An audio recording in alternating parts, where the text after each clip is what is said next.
Today's version of the Congressional GOP has zealous fans of Donald Trump. Lawmakers who are ready to break with the former president, and willing to say or do anything as long as they respect Trump. But no matter what faction they belong to, Republican members of Congress are coming together this holiday season to lay a giant gift at the former president's feet. That's because, in wake of Colorado Supreme Court's decision to block Trump from state's 2024 primary, Republicans are deluding themselves into interfering with Trump and sending message to voters that this decision crosses line. After Colorado's highest court ruled that Trump was disqualified from voting for violating 14th Amendment's prohibition on insurrectionists remaining in office, many congressional Republicans condemned decision and asked U.S. Supreme Court to uphold decision. However, a large segment of Republicans took their defense of Trump one step further. Just hours after the Colorado decision was made, Senator, who is not a close ally of the former president and is widely distrusted in MAGA world, Thom Tillis introduced legislation that prevents bodies like the Colorado Supreme Court from making that decision. Tillis' proposal would allow only the Supreme Court, which currently has a 63 majority for conservatives, to decide such ballot questions.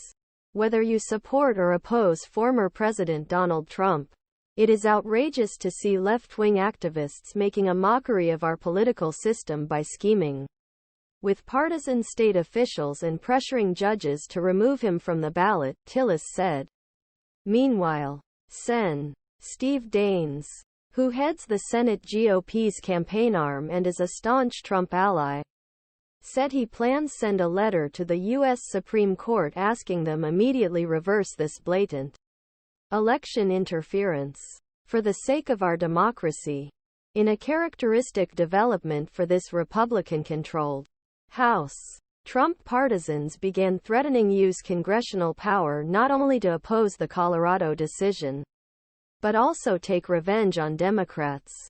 On Wednesday, Rep. Marjorie Taylor Greene criticized pro-Trump activist Wade Miller, who encouraged a committee in Congress to issue a report finding Biden guilty of insurrection for allowing an open debate, border invasion that red states could use as a basis to keep Biden from voting. Meanwhile, freshman Rep. Mike Collins upped the ante with a post from right-wing pundit Erick Erickson warning, "You Democrats are setting precedents that will be used against you.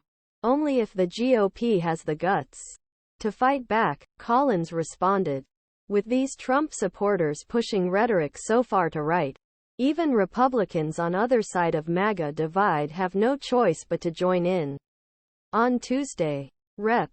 Chip Roy, who is backing Ron DeSantis for president, tweeted that removing Trump from the ballot was a sham, likely unconstitutional, and unfortunately a predictable but ugly remedy. Earlier that day, Trump had disparaged Roy as a rhino and